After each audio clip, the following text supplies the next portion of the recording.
9번부터 보시면 원가 회계죠. 그래서 우리 원가 회계는 내부 정보 이용자에게 뭐 하는 거예요? 정보 제공하는 거죠. 그 다음에 재무 회계는 외부 정보 이용자에게 뭐 한다 그랬어요? 정보 제공한다라고 했었었죠. 그래서 정답은 4번입니다. 이해관계자들이랑 정보이용이랑 같은 말. 네, 같은 말이에요. 이해관계자나 정보 이용자나 왜 정보 이용해요? 그걸로 뭐 하려고요? 돈 벌려고. 그렇죠. 이해관계자나 정보 이용자나. 그래서 여기에서 중요한 건 뒤에 게 아니고 앞에 게 중요한 거예요. 외부냐, 내부냐. 그래서 용어 나올 때 완벽하게 똑같이 안 나와요. 왜냐면 이건 쓰는 사람마다 약간씩의 차이가 있어서. 그 다음에 다음 거 보시면은요. 10번 매출원가 요거는 T자 외우셔야 맞추실 수 있습니다. 저기에다가 밑줄 치세요. 총 나오면은 짧은 거 쓰는 거예요. 우리 그때 T자 외웠었죠. 요런 거는 완벽하게 숙지해서 틀리면 안 됩니다. 왜냐면 공식만 외우면 맞출 수 있잖아요. 그래서 제공품, 기초 제공품, 단기 총 제조원가, 단기 제품 제조원가, 기말 제공품. 그래서 기초가 10, 총이 35, 기말이 13. 차변과 대변 같아야 되죠? 그러면 45에서 13 빼니까 32만원. 그 다음에 제공품으로 끝나진 않아요. 왜냐면 매출원가 구하라 그랬으니까 제품까지는 가야 됩니다. 그래서 매출원가, 기말 제품. 그러면 기초가 30, 좀 전에 단기 제품이 32, 기말이 28만원. 그러면 34만원 나와요. 정답은 4번. 그 다음에 다음 거 보시면은요.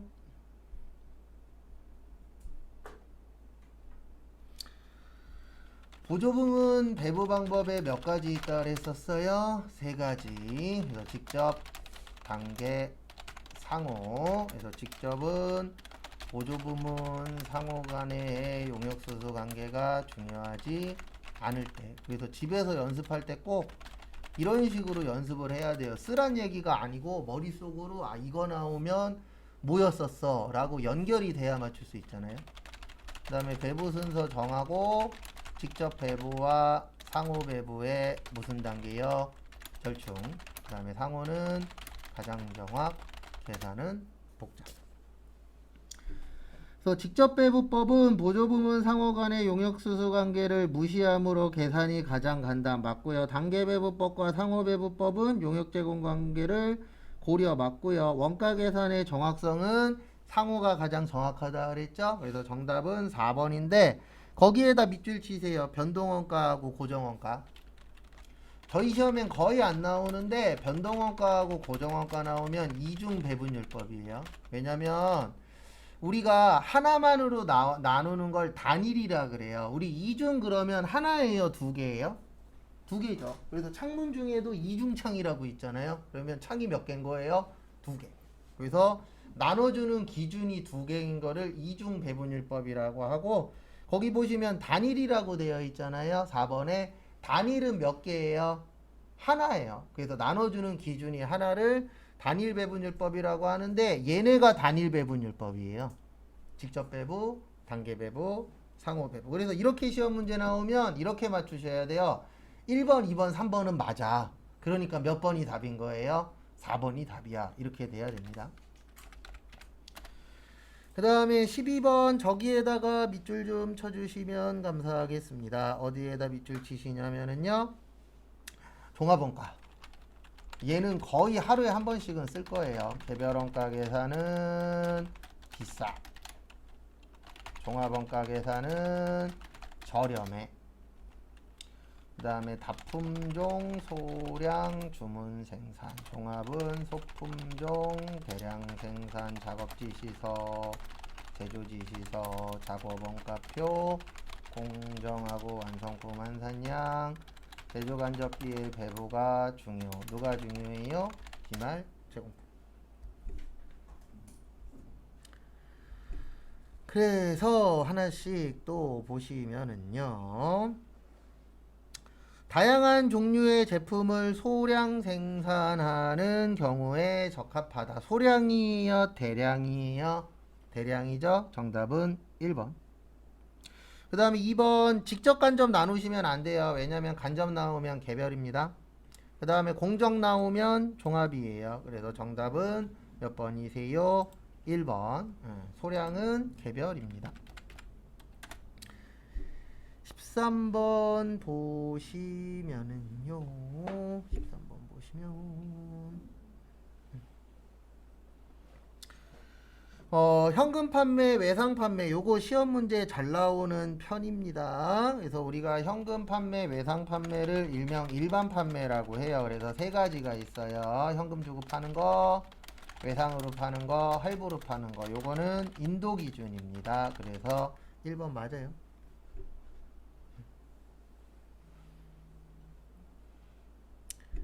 그 다음에 다음 거 또 보시면은요, 2번 무인 판매기. 그래서 무인 판매기는 자판기에서 돈 꺼낼 때, 현금을 인취하는 때. 왜냐면 우리가 그 부가가치세라는 거는 돈 받아서 내는 거라 그랬잖아요. 그래서 그거 맞고요. 그 다음에 또 보시면 3번 반환조건부, 그 다음에 판매 동의조건부. 조건이 있으면 조건이 확정되는 때 맞습니다. 그래서 정답은 몇 번이 되냐면은요, 4번이 돼요. 그래서 4번은 요거 좀 알고 계셔야 되는데, 뭐냐면 이거 시험 문제 잘 나옵니다. 거기 장기할부 판매, 그 다음에 중간 지급 조건부, 제가 지금 적어드리는 게 거기랑 순서는 조금 달라요. 완성도 기준 지급은 이건 세무에 훨씬 더 잘 나오긴 합니다. 대가의 각 부분을 받기로 한 때예요. 왜냐면 우리 장기의 뜻이 뭐라 그랬죠? 장기. 길다, 짧다? 길다. 그래서 1년보다 길게 내는 건데 돈 받을 때마다 세금 내라고 되어 있으세요. 그거 좀 봐두시고요. 그래서 정답은 4번. 근데 이거는 외우지 않으면 못 맞춥니다. 왜냐면 맨날 이런 식으로 나와요. 이 문제는 나오면 뭐 따르게 내는 게 아니고 맨날 이런 식으로 우리를 괴롭히는 문제 중에 하나세요. 그 다음 문제 보시면 14번 저기에다 밑줄 치세요. 면세. 그래서 뭔세요? 면세. 그래서 면세 나오면 이렇게 기억해 주시면 됩니다. 면세는 불완전 면세 제도라고 하고요. 우리가 살아가는데 꼭 필요한 기초생활 필수품. 그래서 누구하고 연관이 많아요? 저소득층. 그래서 어느 국회의원이나 이런 사람들이 면세 줄이겠다 그러면 욕먹어요. 왜냐면 돈 많은 사람들과 관련된 게 아니고 돈이 부족하신 분들 관련된 내용입니다. 그 다음에 역진성 완화. 역진성이라는 게 뭐냐면 똑같은 물건 사고 똑같은 세금 내는 걸 역진성이라고 해요. 그래서 이거 관련돼서 뉴스나 그런 쪽에 나올 때마다 참 사람들이 순진한 건지 뭔지 모르겠는데, 요거 하는 이유는 하나예요. 돈 적게 버시는 분들 세금 부담 줄이려고 하는 겁니다. 그걸 무슨 성이라 그래요? 역진성. 근데 부가세는 똑같이 내잖아요. 네가 사든 내가 사든 10%. 그 다음에 계산서예요. 면세는. 그래서 이거 시험 문제 나오면 어떻게 찾는 거냐면은요, 이렇게 찾는 거예요. 거기 지문에서 가장 비싼 거 찾으시면 돼요. 1번, 2번, 3번, 4번 중에서. 그러면 대부분 1번이라고 생각할 수 있는데 우리가 1번이 아니란 걸 하기 위해서 이거 외웠잖아요. 불공 중에 면세 관련 비용 해놓고 토지라고 했어요? 안 했어요? 했었었죠. 그래서 결론은 뭐냐면 토지는 면세예요. 그러면 토지 빼고 2번, 3번, 4번 중에서 가장 비싼 거 3번이죠. 광고. 그래서 정답은 3번의 광고입니다. 근데 복권은 저소득층 복권은 저소득층 위해서 하는 거예요. 복권 사서 1등 당첨되잖아요. 고소득자들은 복권 거의 안 사요. 돈 없는 사람들이 사는 거지. 그래서 그 사람들이 사서 당첨되면은 뭐가 될 수 있죠? 신분 상승이 될 수 있잖아요. 네. 그래서 복권은, 그리고 복권 가격 비싸요, 싸요? 그렇죠. 그래서 일반적으로 면세가 아닌 것들은 대부분 다 비싼 거예요. 그래서 광고는 비싸잖아요. 광고 한번 하려면 싸요, 비싸요? 비싸죠. 수돗물, 우리 살려면 물 먹어야 돼요, 물 먹지 말아야 돼요? 먹어야 되죠. 그래서 그런 식으로 구별하시면 돼요. 역진성 뭐냐면 만약에 내가 컴퓨터 한 대를 사요. 그러면 컴퓨터 한 대에 만약에 100만 원이야. 그러면 세금이 10만 원이죠. 근데 중요한 게 뭐냐면 노는 사람이 사도 100만 원에 10만 원이죠. 예. 그리고 집에 재산이 1000억 있는 사람도 100만 원에 얼마예요? 10만 원이야. 그러면 이거를 일반 사람들은 공정해 이렇게 얘기를 해요. 맞죠? 왜요? 네가 사도 10만 원, 내가 사도 10만 원. 근데 세법에서는 그렇게 보는 게 아니에요. 세법은 무조건 네 돈 많아. 그러면 뭐 많이 내요? 세금 많이 내. 그걸 역진성이라 그래요. 왜냐면 네가 사나 내가 사나 똑같아. 이거를 일반적인 분들은 공정하대. 근데 세법에선 공정한 게 아니고 이걸 역진성이라 그래요. 왜 돈 없는 사람이 세금 많이 내야 돼? 이렇게 보는 거예요. 그래서 세금 얘기 나오면 막 난리 부르스 치시는 분들이 있어요. 그분들은 그냥 세금에 관심 있는 게 아니고 그냥 뭐라 그래야 되나 많이 내는 게 싫은 거예요. 네. 근데 원래 세법은 그렇게 되어 있어요. 우리나라뿐만 아니에요. 전 세계가 다 그래요. 프랑스는 70% 낸다니까요. 그래서 프랑스에서 우리나라의 안성기 씨급 되는 배우 있어요. 그 사람 프랑스 국적 아니에요. 러시아 쪽 국적 갖고 있어요. 러시아는 아니고 우크라이나처럼 러시아 쪽 국적인데 거기는 세율이 3%래요. 네, 세금 덜 내려고 국적 바꾸시는 분들도 있어요. 네.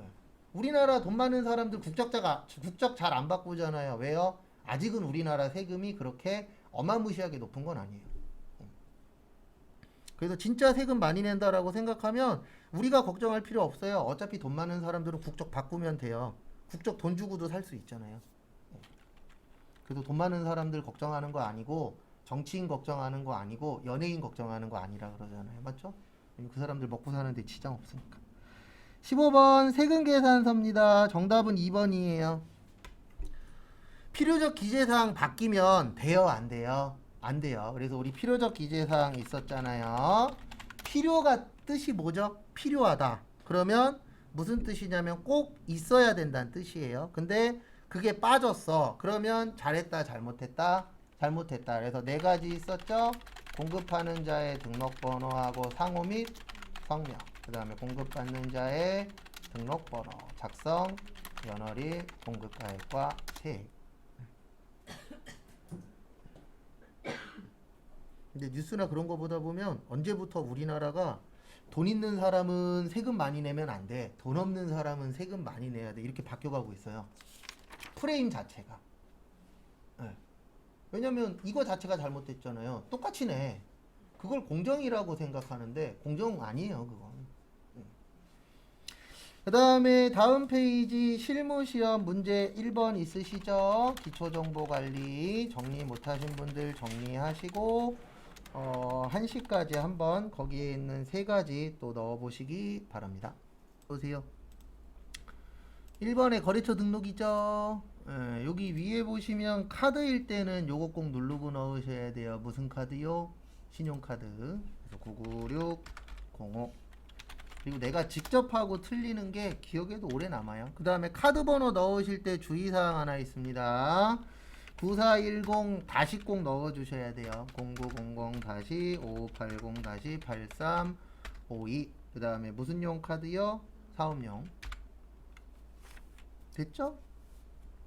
사용 여부는 여기 당연히 여로 되어 있어요. 기본값으로. 그래서 거기에 있는 것만 체크하시면 되고. 그 다음에 2번은 계정 과목 및 적요 등록 가셔서 819 치시고 임차료 맞고요. 현금 적요 몇 번이요? 7번 공기청정기 임차료 지급. 그 다음에 7번에 공기청정기 임차료 미지급. 그래서 이 적요를 여기에다가 등록해 놓으면 좋은 게 뭐냐면은요, 프로그램에 입력할 때 직접 타이핑 안 해도 돼요. 번호 넣으면 그 적요가 자동으로 떠요. 그것 때문에 넣는 겁니다. 그 다음에 3번 재무, 그 다음에 저기에다 밑줄 치세요. 5번.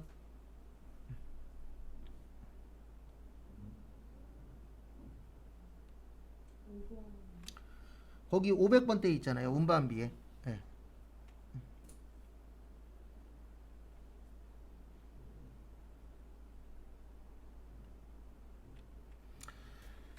그래서 500번대니까 순서는 원가 명세서, 손익계산서, 잉여금 처분 계산서, 마지막으로 뭐요? 재무 상태표. 그래서 결론은 이렇게 해주시면 되세요. 일단 어디로 가요? 제조원가 명세서로 가시고, 그 다음에 여기에서 운반비가 틀렸대요. 66이 아니고 얼마예요? 660으로 고치고, 그 다음에 누구 적어요? 단기제품 제조 원가 적어요. 306, 600, 빵빵빵 적으시고, 왜 적는지 이해하셔야 됩니다. 적으시고, 그 다음에 이제 해주셔야 될 게 여기죠. 손익계산서 가셔서 얘를 고쳐요. 누구 고쳐요? 제품 매출 원가 가서 얘를 고쳐야죠. 단기 제품이 306, 600, 빵빵빵 고치시고, 그 다음에 확인 누르시고, 당기 순이익 9,340. 그 밑에 운반비는 안 고쳤나? 그 밑에 운반비를 왜 고쳐요? 여기 500번대만 고치라고 되어 있잖아요. 무슨 얘기인지 이해되세요? 네. 틀리는 건 상관없어요. 왜냐면 아직 시험 본 거 아니니까. 틀렸으면 내가 어느 부분 틀렸는지. 그래서 9,340. 그 다음에 잉여금 가셔서 여기가 9,300 얼마였어요? 40 고치고, 그 다음에 마지막으로 미처분 이익 잉여금 116 400 빵빵빵 또 쓰고, 그 다음에 어디로 가요? 이제 재무상태표 가셔서 요거 있죠? 네, 116 400 빵빵빵 떠요 안 떠요? 안 뜨죠? 그러니까 제일 중요한 건 제가 왜 해보라고 하냐면, 제가 앞에서 설명드리는 게 솔직히 수업 시간에 시간 들이는 것보다 편하기는 해요. 근데 그렇게 하면 1도 안 늘어요.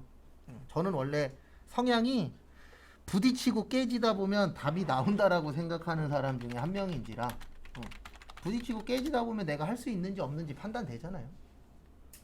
그 다음에 문제 2번 일반 전표 11시 10분, 11시래네. 1시 10분까지 시간 드릴 테니까 분개 적으세요. 그래서 요거까지 입력하고 나머지는 월요일에 할 겁니다.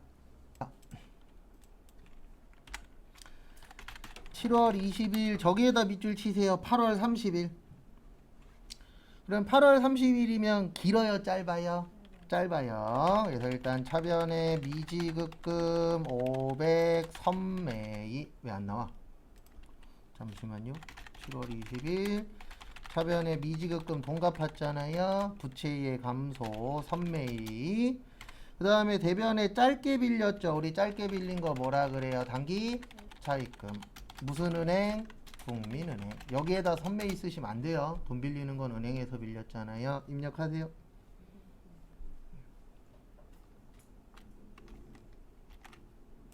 그래서 일반 전표. 그래서 거래처 어떨 때 뭐 넣는지도 잘 보십시오. 왜냐면 하나만 틀리면 틀린 거예요. 여기에서 뭐 하나 틀렸으니까 뭐 1점 감점 이런 거 없어요. 간혹 가다가 인터넷이나 유튜브나 뭐 블로그에서 이상한 얘기 하시는 분들이 있어요. 사기꾼들인데, 하나 틀리면 뭐 1점이고 뭐 거래처 하나 틀리면 마이너스 1점이고 이딴 거 없어요. 그냥 하나 틀리면 빵점 되는 거예요.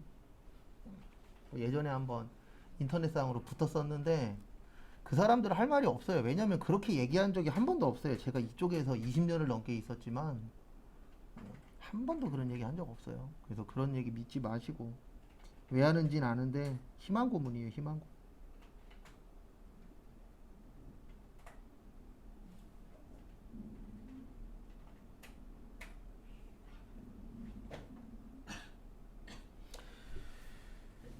그 다음에 2번은 저기에다가 밑줄 치세요. 취득세.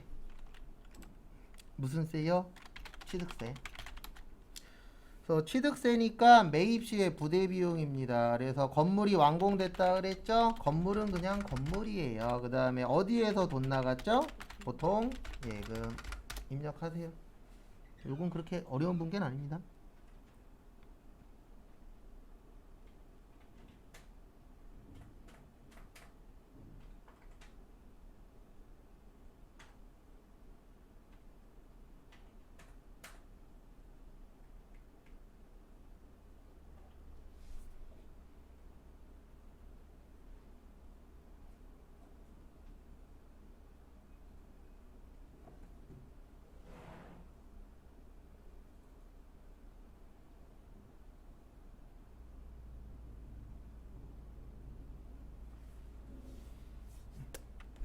그래서 21일 날 차변의 건물 750 대변의 보통 예금. 그 다음에 8월 30일 이거는 그 1번에 7월 20일 거 돈 갚은 거예요. 그래서 차변의 단기 차입금 얼마 갚았어요? 500 국민은행. 무슨 예금에서 돈 나갔죠? 보통 예금 입력하시고.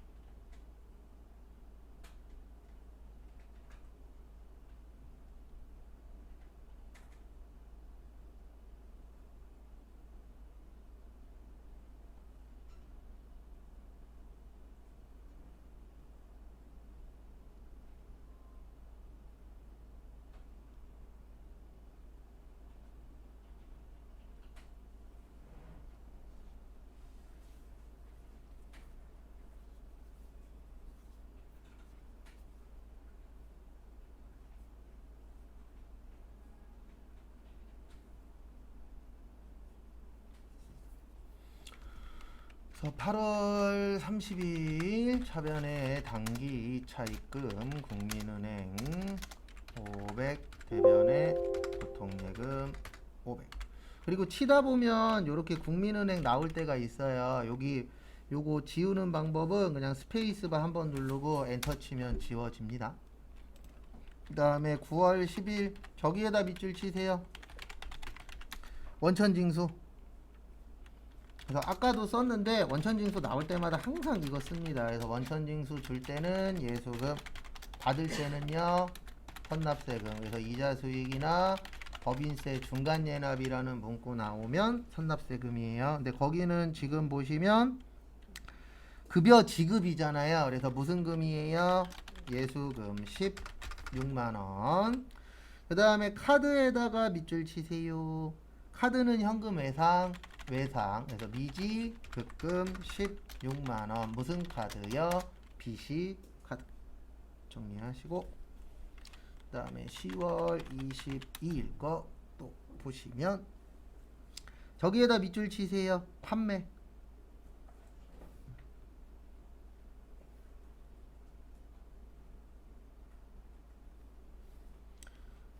그래서 보시면은요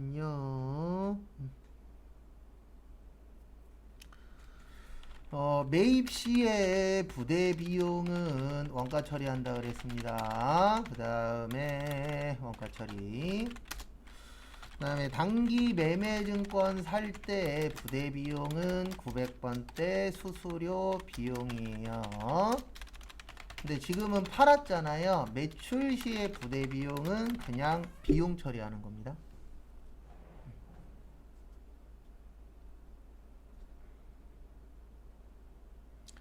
그래서 지금은 그냥 뭐 했다고요? 팔았어요. 팔았으니까 운반비예요. 그냥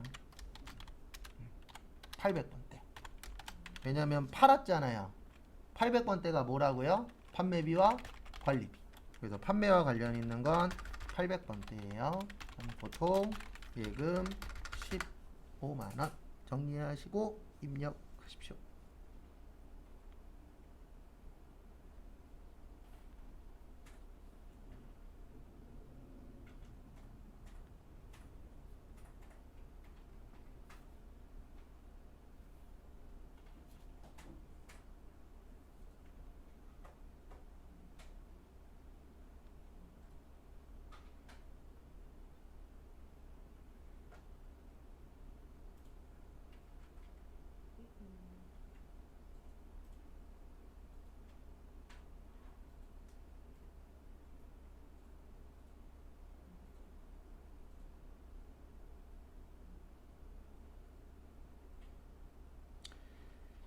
그 다음에 6번. 그리고 오늘 숙제 있어요. 뭐냐면은요, 그 메인 매출 전표 총 6개 있죠? 그거 분계 해오기. 설마 이틀 동안 쉬는데 6개 못하면 그건 본인의 의지 문제입니다. 11월 1일 사채 2천만원을 2,200만원에 발행하고 보통예금 받았죠? 보통예금 2,200, 사채는 얼마예요? 2,000. 그리고 여기 잠깐만 보세요. 분계 찾는 방법인데 이렇게 찾는 거예요. 여기 보세요. 모를 때에는 그냥 사채 치지 마시고 F2 누르고 사채 치세요. 그러면 사채가 들어가는 글씨만 떠요. 뭐 누르고 글씨 치라고요? F2. 이건 모를 때예요. 그냥 알 때에는 여기에다 직접 타이핑 치면 되는데 모를 때에는 F2 누르고 왠지 이 글자가 중요한 것 같아 치면은 그 글씨가 다 떠요. 그러면 거기에서 찾는 게 확률이 높아요. 사채 할증 발행 차금이에요. 우리가 할증이란 용어 알죠? 누구 덕분에요? 은행 그 택시 때문에 택시 할증 붙잖아요. 그러면 할증의 뜻은 싸다, 비싸다, 비싸다. 그 다음에 싸게 발행하는 건 할인이라 그래요. 왜냐면 우리가 할인은 싸게 발행하는 거잖아요. 요거 정리하시고 등록하시고 숙제는 메인 매출 전표 6문제 있습니다. 그거 풀어갖고 오세요. 그러면 다음 주 월요일 날 바로 맞추고 등록할 겁니다.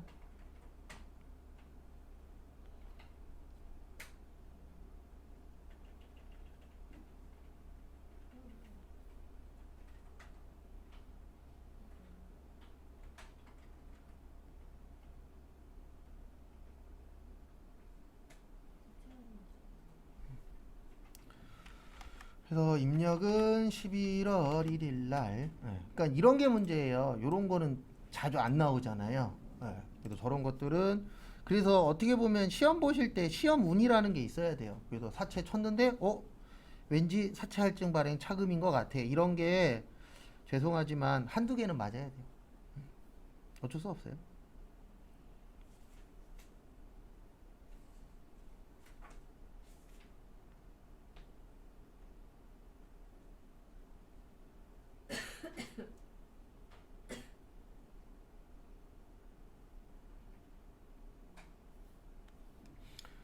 마무리 하시고요.